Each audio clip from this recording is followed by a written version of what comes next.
Je suis Marie-Paul Sabelin, je travaille donc dans l'unité d'investigation clinique, qui est une unité où on est plus spécifiquement dédié aux essais précoces, donc les essais de phase 1 et les essais de phase 2. Et ce que je disais, c'est que vraiment, on est une équipe dédiée avec des médecins, des infirmières qui sont dédiées à ces essais. Au cours des 20 prochaines minutes, on va voir un peu les résultats des essais cliniques à l'Institut Curie et ailleurs dans le cancer du sein métastatique. Alors la recherche clinique, pourquoi est-ce qu'on en parle autant?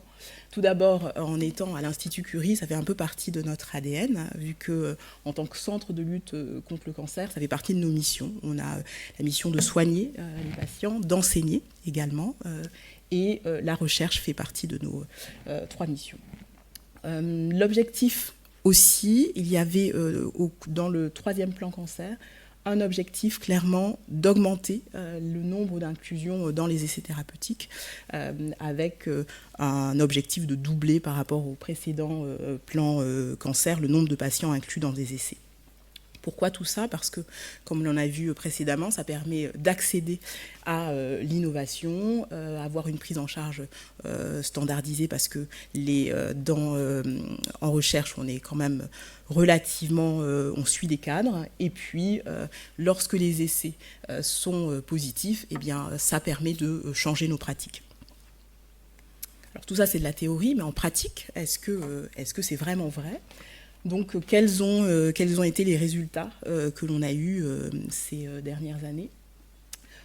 Je vous propose de regarder un peu dans le rétroviseur et de voir un peu ce qui s'est passé, de faire une petite rétrospective de ces 10 dernières années. Tout d'abord, alors parfois les patientes et les patients m'appellent chimiothérapeute, donc on a eu des avancées au niveau des chimiothérapies, avec l'éribulline, peut-être que vous en avez entendu parler. Donc, c'est un dérivé marin. C'est une molécule qui a été développée à partir d'une éponge marine qui agit au niveau des microtubules. Et depuis 2011, on a cette molécule, on peut l'utiliser chez des patientes qui ont eu au moins 2 lignes de traitement. Et tout ça, c'est grâce à une étude qui s'appelle l'étude Embrace, qui a été publiée dans le Lancet, où on a clairement comparé. Donc il y avait 2 groupes, et il n'y avait pas de bras placebo. Les patientes avaient soit un traitement qui était choisi par le médecin, l'investigateur, soit l'éribulline. Et lorsque, à la fin, on a comparé le devenir des 2 groupes différents, eh bien, il y avait un avantage à proposer l'éribulline. Et vu que cette étude a été positive, l'éribulline, suite à cette parution, a eu son AMM, et nous pouvons maintenant l'utiliser chez toutes nos patientes. Donc, une avancée pour les chimiothérapies. Les fameuses thérapies ciblées. Alors, qu'est-ce que les thérapies ciblées? C'est assez difficile d'avoir une véritable définition. Pour essayer de faire simple, contrairement à la chimiothérapie où on va agir sur des mécanismes d'action qui ne sont pas propres aux cellules tumorales, mais qui sont plutôt propres aux cellules en division, là, avec les thérapies ciblées, vu qu'on comprend mieux, on a fait des avancées au niveau de la biologie moléculaire, on comprend mieux comment les cellules tumorales fonctionnent, eh bien, on va essayer de se focaliser sur des mécanismes d'action qui sont importants pour la cellule tumorale. Récemment, c'est 2014-2015, on a eu tous ces inhibiteurs de CDK, donc ce sont des inhibiteurs du cycle cellulaire, qui peuvent inhiber le cycle cellulaire et donc bloquer la division des cellules tumorales. On a été très chanceux vu qu'on a eu 3 molécules de cette famille-là, donc Ibrance, Kisqali et Verzenio, avec 3 types d'essais qui ont évalué ces molécules en association avec l'hormonothérapie. Donc on a eu les essais Paloma, auxquels on a participé à l'Institut Curie, les essais Mona Lisa aussi, on y a participé, et puis les essais Monarch. Toutes ces études, donc il y a eu des phases 1, des phases 2, on a participé aux phases 2, et puis après les phases 3. Ces phases 3 étaient chez des patientes qui étaient hormonosensibles, et on a associé donc une hormonothérapie plus un placebo versus une hormonothérapie et ses inhibiteurs de CDK. Et l'ensemble de ces études également sont positives. Et grâce à ces résultats, maintenant, on a pu changer notre mode de prise en charge de nos patientes qui sont hormonosensibles, avec par exemple en première ligne, avant ces molécules, on avait plutôt tendance à proposer une chimiothérapie. Et maintenant, notre standard de prise en charge pour les patientes hormonosensibles, c'est vraiment en première ligne l'association d'une hormonothérapie et une de ces molécules-là, ces inhibiteurs de CDK.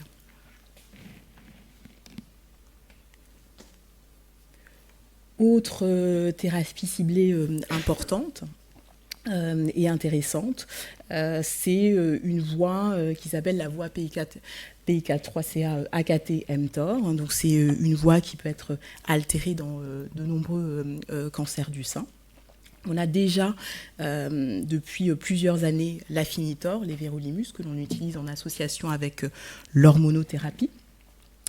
Et on s'est dit que peut-être que bloquer cette voie un peu plus haut, un peu plus en amont, on pourrait avoir une efficacité supérieure. Donc, on a développé l'alpelisib, qui est un inhibiteur de PI3K. Et on a comparé, donc on a fait une étude de phase 3 où on compare des patientes qui sont traitées avec une hormonothérapie versus, encore une fois, un placebo versus l'hormonothérapie plus l'alpelisib. Ce qu'il faut savoir, c'est que cette étude a été faite dans une population bien particulière et sélectionnée. C'était des patientes qui avaient une altération de cette voie, donc on savait que cette voie était il était particulièrement intéressant de cibler cette voie chez les patientes, vu qu'elles avaient la mutation PI4-3CA. Et encore une fois, c'est l'étude SOLAR 1, eh bien, c'est une étude qui est positive, et sur la base de cette étude, nous pouvons utiliser chez nos patientes qui sont mutées, en association avec une hormonothérapie, le fulvestrant, l'alpelisib. On n'a pas encore l'AMM, mais c'est vrai que l'étude étant positive, on peut pour l'instant le proposer dans le cadre d'une ATU. C'est une autorisation temporaire d'utilisation. Donc il y a toute une démarche à suivre, il faut déclarer les patientes, faire une demande, mais si les patientes remplissent tous les critères, la demande est acceptée. Et ça, c'est sur les données, encore une fois, d'une étude de phase 3 qui est positive, et directement, on peut changer suite aux résultats de nos pratiques. Autre thérapie ciblée intéressante et autres molécules que l'on a, donc spécifiquement chez les patientes qui présentent des mutations BRCA. On a dorénavant 2 inhibiteurs de PARP. Le PARP, c'est une enzyme qui est impliquée dans la réparation de l'ADN. Et BRCA aussi. Et donc, lorsque en fait, ces 2 enzymes servent dans la respiration, donc lorsque BRCA n'est pas présent, eh bien, ça passe par la voie PARP. Et donc, on s'est dit que ça pouvait être intéressant de bloquer la voie alternative avec des inhibiteurs de PARP. Oui, dites-moi. Ouais. Ouais. Toutes ces mutations dont vous parlez, elles sont recherchées chez chaque patient? Alors, en fait, c'est ce que je vous dis. Alors, par exemple, pour l'alpelisib, le résultat de l'étude, donc cette étude, c'est cette année qu'on a eu le résultat. Donc, effectivement, précédemment, on ne recherchait pas les mutations PI4-3CA chez nos patientes. Et maintenant, du fait, du résultat de cette étude et du fait qu'on peut avoir la molécule en ATU, on le demande à nos patientes. On le demande pour nos patientes, oui. Ça ne va pas dans le sang? Pardon? Non, c'est au niveau tumoral. On le regarde, oui. Donc c'est une analyse que l'on fait, que l'on demande.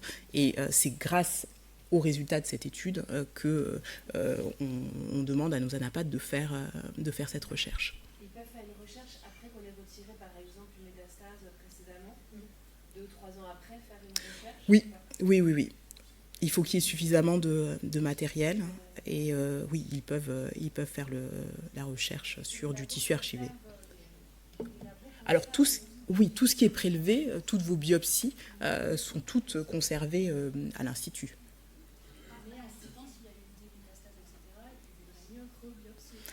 Alors c'est ce que l'on dit, c'est que c'est vrai que bien souvent pour avoir, on aime bien avoir le dernier événement métastatique et une métastase récente. Après on peut être amené à faire, si on n'a pas de tissu sur la maladie métastatique, à faire des demandes sur la biopsie initiale, sur la tumeur primitive, mais c'est vrai qu'on préfère avoir du tissu de métastase. Ouais. Moi, par exemple, dans mon cas, j'ai eu une recherche RCA en 2012. Ouais. J'ai une rechuté en 2017. Ouais. C'est très intéressant, du coup, de refaire des recherches au niveau de mutation. Pas du tout. Est-ce que ça a un impact du coup sur les compétences actuelles? Alors, vous posez une question, je dirais, très, très saillante et vraiment d'actualité. Pour un peu complexifier les choses, BRCA, en gros, au niveau des atteintes du sein, en gros, si on prend au niveau de la lésion tumorale, il y a environ 5% d'altération de BRCA1 ou de BRCA2. Et ce 5%, il y a à peu près 3% qui sont d'origine constitutionnelle, c'est-à-dire qu'à partir d'une prise de sang, et je pense que c'est l'étude que vous avez eue en 2012, donc là on regarde au niveau de l'ADN constitutionnel, donc, et l'altération est constitutionnelle. Et puis, dans les 2% restants, en fait, c'est une altération acquise au cours du processus tumoral. Et donc, pour répondre à votre question, si on s'interroge effectivement sur l'intérêt d'un PARP inhibiteur, eh bien, il faudrait reprendre les investigations au niveau de la lésion tumorale pour aller repêcher les 2% qu'on n'a pas cherché en constitutionnel, voir, parce que c'était en 2012, on peut être un peu plus performant. Voilà, donc ça peut discuter. Donc oui.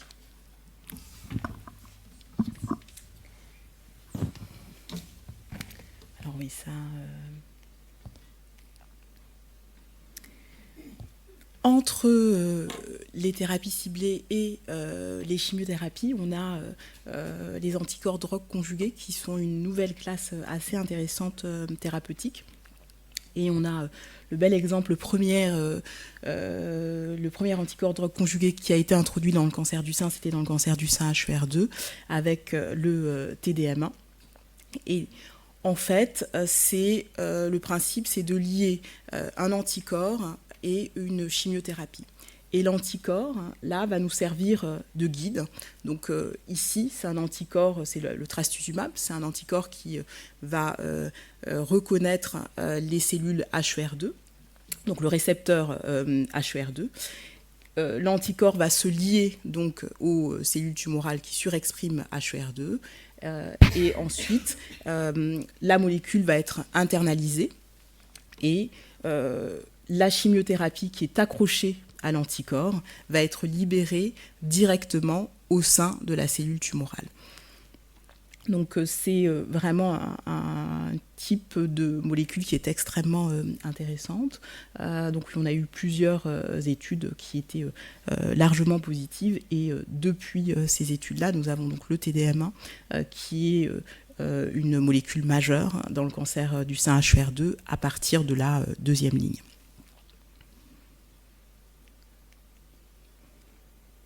Enfin, je terminerai donc avec l'immunothérapie. Donc, ce que l'on sait, c'est que donc, les cellules importantes de l'immunité, le lymphocyte T, est capable de reconnaître les cellules tumorales. Donc, il y a un premier, lorsqu'ils se rencontrent, il y a un premier signal qui est émis, mais qui n'est pas suffisant pour activer le lymphocyte T. Il faut qu'il y ait un deuxième cosignal. Et il se trouve que la cellule tumorale est capable d'émettre un cosignal inhibiteur et donc d'inhiber nos lymphocytes T. Donc, ce que l'on a fait, c'est le principe là des immunothérapies qui sont les plus avancées, c'est d'annuler ce cosignal inhibiteur. Donc on a eu plusieurs classes de molécules, les anti-CTLA4, les anti-PD1 et les anti-PDL1. Dans le cancer du sein, on est un peu plus en retard que dans les autres pathologies, notamment le mélanome ou le poumon en ORL ou dans la vessie. Dans le cancer du sein, la molécule qui est la plus avancée, c'est l'atezolizumab, qui est un anti-PDL1. Et encore une fois, cette année, nous avons eu les résultats d'une étude de phase 3, d'une très large étude qui s'appelait, c'est l'étude Impatient, qui a comparé chez des patientes triple négatives du Taxol, donc, qui est une chimiothérapie importante dans le cancer du sein triple nég, versus plus un placebo versus la même chimiothérapie associée à cette anti-PDL1, à cette immunothérapie. Et cette étude est positive. Et du fait de la positivité de cette étude, actuellement, nous pouvons traiter nos patientes triple nég qui sont PDL1+, donc ce ne sont pas toutes les patientes qui sont toutes les patientes triple nég, il faut qu'elles aient une particularité, donc qu'elles soient PDL1+. Et si c'est le cas, on peut demander, on n'a pas encore l'AMM, on peut demander l'ATU, donc l'autorisation temporaire d'utilisation, pour les traiter en association avec la chimiothérapie. Oui, dites-moi. En première ligne. Moi, donc j'ai un cancer du sein, triple négatif, métastasé. J'ai été diagnostiquée au mois de juin. J'ai parlé de cette avancée à mon oncologue, mais comme j'ai déjà reçu 3 FEC, enfin maintenant j'en suis à 5, mais au moment où je lui en avais parlé, j'avais reçu 3 FEC 50, je n'ai pas pu bénéficier de cette avancée en fait, et ça m'a un peu étonnée parce que je me suis dit, je n'ai eu que 3 cures. Oui, alors c'est... De un, cette ATU est vraiment extrêmement récente, ça a été pendant l'été, là c'était au mois d'août, donc très récent, et ce sont des choses qui sont encadrées, et ce sont des patientes qui sont en première ligne. Donc si vous aviez déjà reçu un traitement auparavant, on ne peut plus vous considérer comme étant en première ligne, et donc voilà, c'est pour le coup... les ATU sont vraiment donnés, enfin on a des critères pour donner les traitements aux patients, et là, dans cette étude-là, c'était que des patients qui avaient été traités en première ligne, et même si, par exemple, elles étaient en récidive, c'est-à-dire qu'elles avaient une maladie localisée, qu'ensuite elles rechutaient en métastatique, le délai entre la fin de leur traitement adjuvant et la maladie métastatique devait être supérieure à 1 an. Donc ce sont des critères, donc, comme Véronique Gillon le disait, ce sont des critères, il y a des critères qui sont vraiment extrêmement précis, et ensuite, pour pouvoir proposer la molécule aux patientes, et surtout là où on n'a pas encore l'AMM, donc c'est vraiment une autorisation temporaire, il faut qu'on respecte les critères de l'ATU. Parce que comment vous expliquez justement le retard dont vous parliez par rapport aux autres cancers et l'immunothérapie? Parce que nous, pour les triples négatifs, en fait, on voit ça un peu comme notre planche de salut, parce l'hormonothérapie ne peut pas fonctionner sur nous. Oui, alors... Parce que je pense aussi que dans les autres types tumoraux dont je vous parlais, par exemple le mélanome, on avait nettement moins de recours thérapeutiques. Dans le cancer du sein, heureusement, on a quand même d'autres traitements. On a des chimiothérapies qui existent. Dans le mélanome, on n'avait pas grand-chose qui pouvait éventuellement fonctionner. Ensuite, on en était au début. Là, c'est vrai qu'il y a l'atezolizumab. Il y a d'autres immunothérapies, d'autres associations qui sont en train d'être développées. Et on pense qu'il va y avoir des choses avec l'immunothérapie. On a des essais avec des associations d'immunothérapie, de chimiothérapie et de thérapie ciblée qui peuvent être intéressantes. On a été un peu pas à pas en fait. Dans le cancer du sein, on a d'abord évalué l'immunothérapie en monothérapie et on s'est rendu compte que c'était pas suffisant. Puis on a fait l'association immuno-chimio. On voit qu'il y a des signaux d'efficacité. Et là, les essais qui sont en cours sont des essais d'association donc de chimio, d'immuno et éventuellement donc de thérapie ciblée.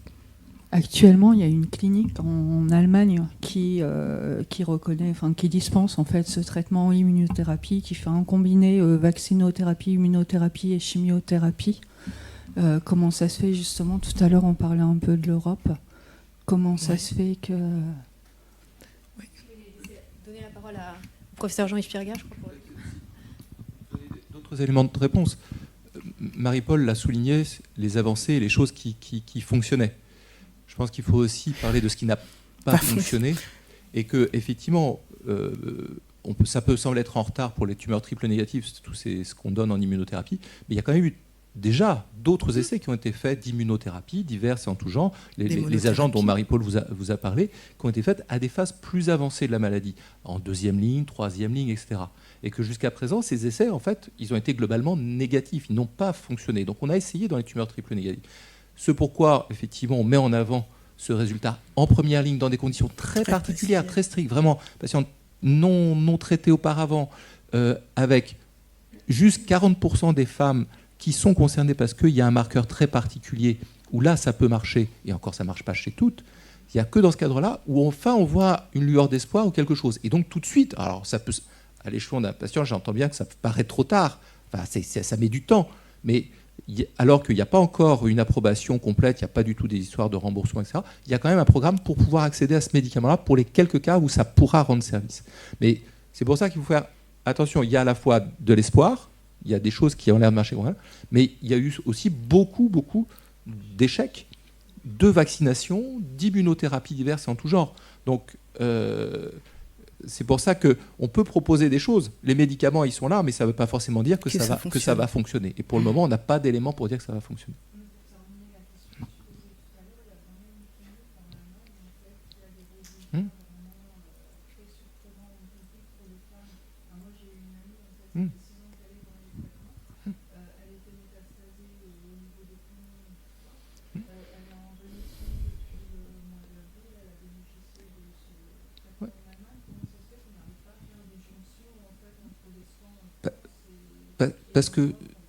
Parce que là, ce dont vous nous parlez, c'est un cas particulier, et nous aussi, on a des cas très particuliers. Oui.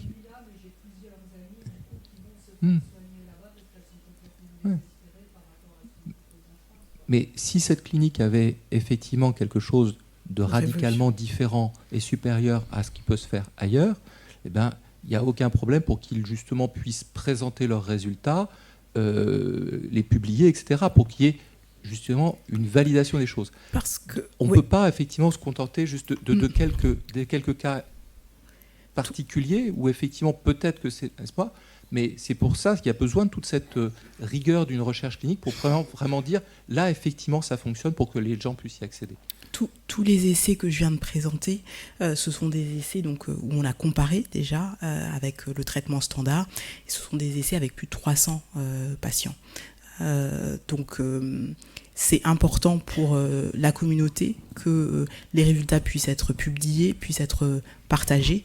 Et lorsque les essais sont de bonne qualité, parce qu'il y a aussi un critère de qualité, eh bien, lorsque c'est le cas, eh bien, c'est toutes les études que je vous ai montrées où finalement il y a des programmes qui permettent aux patients d'accéder à ces molécules qui donnent les bénéfices donc, en termes de traitement.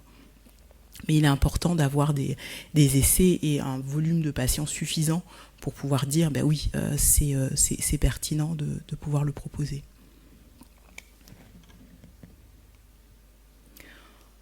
Donc, mais au cours de ces 10 dernières années, alors c'est vrai, hein, c'est une vision très biaisée, totalement biaisée. Je n'ai présenté que les résultats positifs. C'était important de se faire plaisir et de voir que les choses avançaient. Donc on a eu des nouvelles chimiothérapies, des thérapies ciblées, des anticorps drogue conjugués. L'immunothérapie commence à arriver dans le cancer du sein. On attend des résultats, il y a des phases 3 qui viennent de se terminer. On attend les résultats. Là, actuellement, en cours à l'Institut Curie, dans les études, dans le cancer du sein avancé, c'est important, eh bien, nous avons 25 essais en cours dans les différents types tumoraux. Cette liste sera déjà caduque à la fin du mois et en début de mois prochain, parce qu'il y a d'autres études, des nouvelles études qui vont arriver. Et donc, lorsqu'on voit tout ce qui s'est passé au cours des 10 dernières années, lorsqu'on voit ce qui arrive, les résultats qui doivent arriver, eh bien, on se dit voilà, que la recherche clinique permet pour les praticiens de proposer plus de possibilités thérapeutiques aux patients.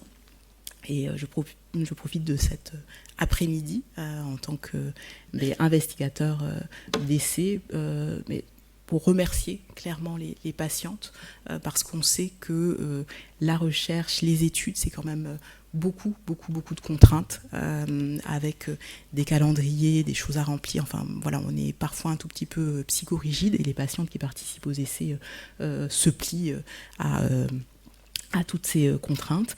Et puis la famille et les aidants des patientes qui sont là pour les soutenir.